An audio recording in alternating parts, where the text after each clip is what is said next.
Subscribe or they will haunt you. Serious night Watchmen of Reddit, what is the creepiest situation you've been in on shift? I currently work as a security guard for a data center. I started on day shift but got switched to night. The first week goes off fine. 0000 to 0800 shift, and all I have to do is sit at the front desk and watch cameras to make sure there's nothing going on. One time I'm looking over the cameras and nothing is going on. About 5 minutes later I glance up again and see some black and white blob thing. Potato quality, so I can't really tell what it is. Protocol for this is to investigate and report. So I walk through the data center to the back door where the thing should be, and it's nowhere to be seen. I look down both sides of the alley and see nobody. I know somebody isn't fucking with me, because they would have no idea when I'd see the thing, whatever it was, and know to pull it away when I'd come investigate, as there are no windows. Double taking. I walk back to my desk and investigate the cameras. Whatever it was sitting there in a different spot. WTF JPG. I sprint back to the back door, and I shit you not, there's this miniature cow staring at me with plastic eyes. Confused, I look around for anybody and there's nobody around. I tap it with my boot and I'm able to determine that it isn't a trap or anything, so I pick it up and move it away from the door. Closing the door behind me, I return to my desk, and sure enough it is standing right in front of the front doors. I nearly shit myself because there is no humanly way that anybody could sprint to the front to put that thing there in the time it takes me to walk through the building, as there are several attached buildings to mine. I stare at it for a long time. This time I open the door and toss it in the dumpster. Nope JPG. Everything is calm. About 3 hours later I look up, and the only thing I see in the rear camera is the eye of that cow thing staring lifelessly at me. I fall out of my chair, and by the time I get back up it's gone. The camera is so high up and I'd see a ladder if there was one placed. No human alive could reach that high. I noped the fuck off of night shift the very next day and I'll never go back. 3 Spoopy 5 me. Edit. Even during the day while making my rounds, I will hear people talking indistinctly in the basement just around the corners of a very well lit room, only to have nobody there. I have often got a chill down my back and a feeling of dread that I shouldn't be there and need to immediately leave. This only happens when I'm the only one down there. I offhandedly mention the above to other guards and workers in the building, and 100% of them say they felt it too, and only in the basement, so I know I'm not the only one. Hey, I've told this story before, but it really seems to resonate with the Reddit crowd, so here we go. I used to work for a relatively small security company. It was privately owned, had about 30 employees altogether. They'd get a contract with a factory, and then basically your job was to sit in that factory for 8-12 hours when no one was working in it. So I'd be working by myself, alone, overnight, in a completely empty factory. In my 2 years of doing that job, I never one time saw a single thing I would call supernatural. However, I did see Dennis. One night my captain calls me on my phone and tells me a new trainee will be coming in about 5 AM, and to show him the ropes, teach him how to make rounds. You walk around the building, that's basically what making a round is, etc. So it's about 4:45 AM and I step outside to the parking lot to have a smoke and wait on the new guy. After about 10 minutes a car pulls up, stops, backs up and drives away. I was clearly visible, so I have no idea why he left,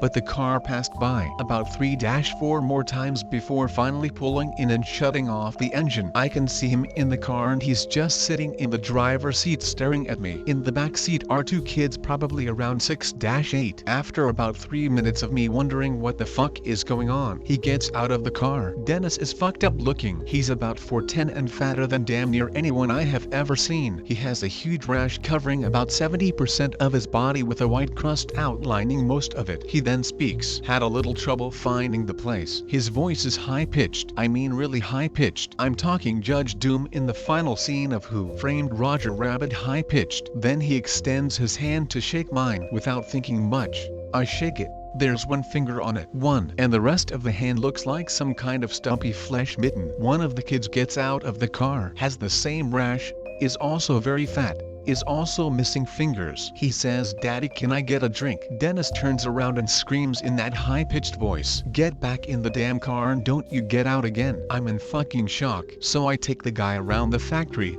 Show him the perimeter. Tell him where emergency stuff is. About a minute into our walk I notice this guy smells like hell. I mean, he literally reeks of ball sweat and fresh diarrhea. The whole time he's asking me strange questions like, do you have a crush on anyone that works here? Or can I hunt on this property? He finally leaves after standing in the office trying to make small talk with me for about 15 minutes after the tour. On his way out he said, we're gonna be good friends, even if you don't think so now. I went home about 2 hours later and stood in the shower for a good solid hour washing myself, trying to get the image of that guy out of my head. Called my captain and asked him to reassign me someplace else. Never had to see him again. That's been more than 10 years and it still bothers me. TL. Deformed man with stumpy flesh mitten and an extremely high-pitched voice and his deformed children come to pay me a visit in an abandoned factory at 5 a.m.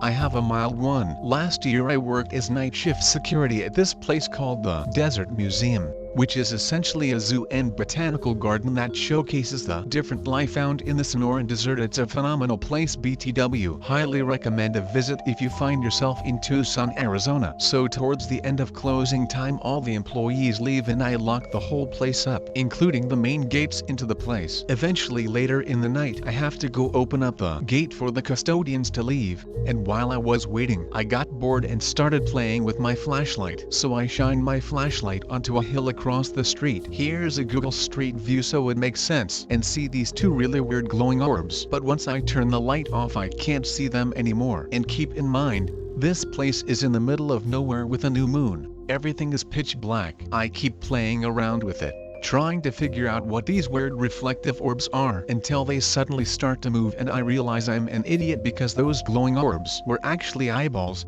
and suddenly I can see a full-grown mountain lion that I've unknowingly been having a staring contest with for the last 15 minutes. I worked a security gig in an abandoned hotel, which sat directly on the river. When the rooms had balconies, they would hang out over the water. The hotel had closed down and had been stripped bare by the owners. I'm sitting in the office, and I hear a creak, creak, creak, from left to right on the floor above me. The hotel was wood frame and creaked like a house when someone walked around. This sounded exactly like someone walking the hall on the floor directly above the office. I go up to the next level and into the hall. The hotel itself was only 4 floors high, but long. The hall was bare walls, rooms with no doors, and only a single dim light bulb hanging from the ceiling in the middle of the hall. I have seen my share of horror movies, and know this can only be trouble, but I start walking down the hall anyway. After all, it's my job to keep people out. I get about quarter way down the hall and I hear rustling coming from a room. I draw my mag light, one of the 3C cell ones, and get ready to use it. I slowly peek into the room and discover that it's the wind blowing in from the river and moving a curtain. Now freaked, I start checking the other floors and find nothing, but I know someone is in the building. I make my way back down to the ground floor, still finding nothing, and go into the old ballroom. It's a wide open space, resembling this, and I start walking through it. Out of the corner of my eye, I see someone moving, so I turn and shine my light on them, ready to defend myself. That's when I realized that it was my reflection in a broken mirror on the wall. After that, I noped the hell out of there and spent the rest of the night in my car in the parking lot. About 2 weeks after that, the place burned down. After all this time, I'm still convinced that someone was in the building, but I never found any evidence that there was.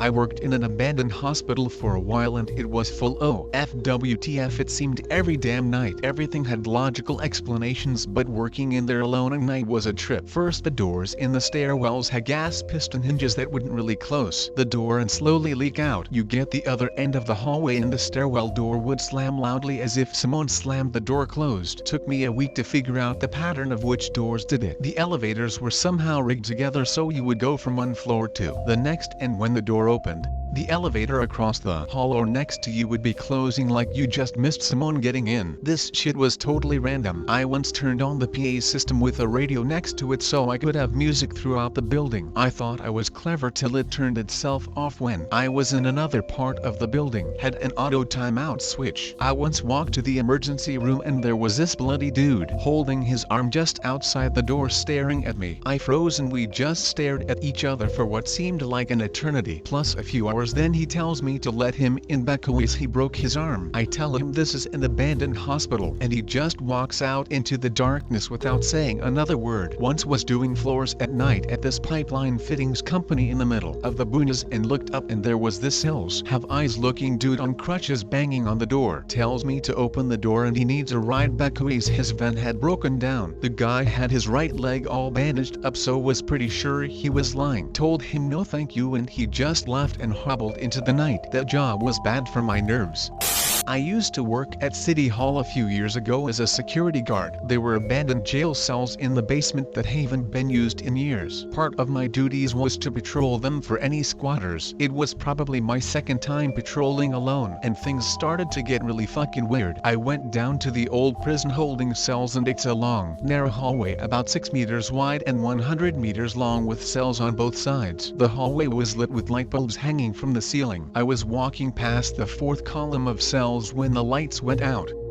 I turned my flashlight on and walked back towards the light switch. Right when I was about to turn them back on, the lights flickered on again. I thought to myself, this is fucked. I'm getting out of here. I started walking fast past the cells while quickly checking them. I was about halfway when the lights went off again. I heard 2 cells slam. I fucking ran with my flashlight on straight toward the other end of the hallway. I reached the end and ran up to my workstation. I then called my supervisor and asked him if there were any electrical issues that had been reported. He said no. I had 2 hours left on my shift and couldn't leave. I was at my workstation paranoid as fuck and shitting my pants. I have so many stories from my 4 years working at Motel 6, Red Roof Inn, and many rent-by-the-week apartments. Here's my favorite, which is not too creepy, but damn it was entertaining. I was working a particular Red Roof Inn and walking around the parking lot when I get a frantic call on the radio around 2 a.m. from the girl manning the front desk saying she needs me there right away. I run over to one of the side entrances and look down the hall where I see some little old man in overalls stomping on a young woman. I run down the hall and shout for him to stop. He looks over to me and I notice that this is not a little old man. It is actually a little middle-aged woman with a mullet, overalls, and a fairly scarred up face looked like acne scars. She looks at me and runs out the front door. Meanwhile, the woman on the floor is sobbing. I help her up. The front desk clerk calls the police and the woman just starts shouting and crying, saying she needs the other woman to come back. Now, it's 2 a.m. and the woman is screaming bloody murder about needing the other woman back. She can't afford the damage to the room, which I hadn't seen yet, and how she's drunk. I try my best to just calm her down and make her quiet down, but eventually I just ask her to keep her voice down out of respect for the other guests. She loses her shit. She starts screaming that she is my elder, and I must respect my elders and treat her with dignity and respect. She is no older than 25, me being about 20 at this time. The cops arrive and ask if she wants to file a police report, which she doesn't, but she does want to scream at me for as long as she can and as loud as she can. When the police ask her to quiet down, she turns on them as well, shouting that she is an old woman. Both officers are clearly older than her, and she could be our mother. No, in fact, she is our mother. She continues to rant and rave that she is all of our mother, and we must show her respect because being a mother is hard. Now for a while, the cops are just arguing with her, stating that she is clearly not our mother. She has to quiet down, what are you on, etc. This goes on for about 15 minutes when one of the cops, in mid-sentence, just shouts, "What the fuck are we doing?" And they both floor the woman. Before you shout abuse, they had been very patient up until that point, even tolerating the woman getting inches from their face to scream at them and even shoving them. Most cops would have tackled the woman way earlier. They carry her out of the hotel in cuffs and ultimately decide to let her go, saying she can't come back to the hotel. All she truly did was cause a noise disturbance, and they said she was not worth the trouble. This whole time she has been shouting that her purse is in the room. So after they kick her out, we all go into the room to look for the purse. This is the first time we entered the room, and holy shit, was it wrecked. The TV was smashed, pictures on the walls were destroyed. There were literal streaks of blood all over the wall. Whose blood? No idea. The woman we carried out didn't have any visible injuries, because while I thought she was being stomped on, she was in fact just hanging on to the other woman's foot as the woman was trying to walk away. At this point, I am standing at the room's door as the cops go on to search the room, and this psycho just fucking appears out of nowhere and shoves right past me, screaming at the police to respect their mother and give her things. Literally, she shouted, "You can't do this to your mother," as she shoved me out of the way. Now, I have no idea how she got in. The doors outside required a key or the clerk to let them into the lobby, and we took her key. The clerk, who was standing right down the hall from us watching us, had absolutely no idea how she got in. She never saw her. The psycho just fucking appeared behind me somehow. However, she got back in. The cops tackled her to the ground, dragged her back out of the hotel, and this time watched as she walked away. We never found the purse, but the mullet lesbian did return to pay damages to the room and explain what happened from her perspective. She claimed the other woman was drunk, cut herself, kept slamming her head against the walls, and when Mullet tried to walk away, they clung onto her legs and wouldn't let her go until I came along. TL. My mother was a drunk lesbian who likes to destroy hotel rooms. I used to work as a night watchman on a large property, not just a big building, but a large surrounding property as well, probably 50 acres. Well, this property was not in the best of areas. It was kind of secluded, but had a subdivision nearby. Anyways, it had a really long driveway that was gated. One night I start my rounds by walking out the front door of the place, which was all lit up. As soon as I lock the door behind me and take a step, I hear a woman's voice scream, "Oh my God, somebody please help me," up at the end of the driveway. It was somewhat faint and I took 5 running steps into the driveway, skidded to a stop and ran back inside to call the cops. They responded with multiple police cars and even a helicopter. They found absolutely nothing. I still think it could have been someone trying to lure me out there. Edit. Another story. When I first started working at that same place, I was enjoying being out on the access roads at night that crisscrossed the property. There was a lake and various parts of the property were wooded. I parked out by the lake and watched the bats flying over the lake catching insects. After while I hear something in the woods on the hill behind me. Snapping of branches sound. I ignore it and then I hear it again. This noise louder as it had gotten closer. I'm a little creeped out now, but try to ignore it. And then I hear more noise even closer, maybe 30 feet behind me on the hill. I finally whip out my flashlight and shine it up the hill, and I see a big old buck just standing there.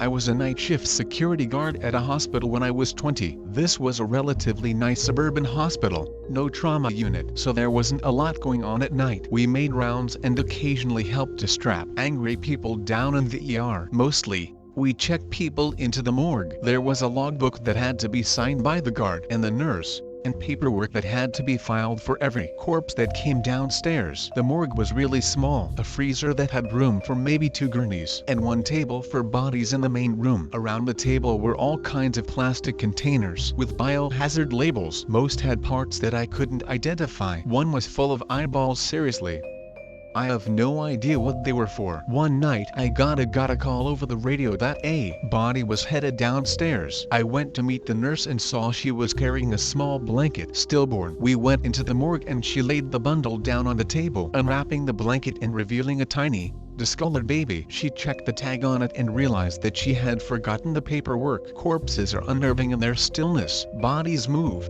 breath flows, muscles twitch, but not the dead. Not this baby. I stood there with it for a good 10 minutes, my eyes locked to it, waiting for the nurse to return with the papers. Part of the anxiety was the inevitable horror movie playing in my head, where the baby opens its eyes and looks at me. But part of it was just the uncomfortable confrontation with death I was having.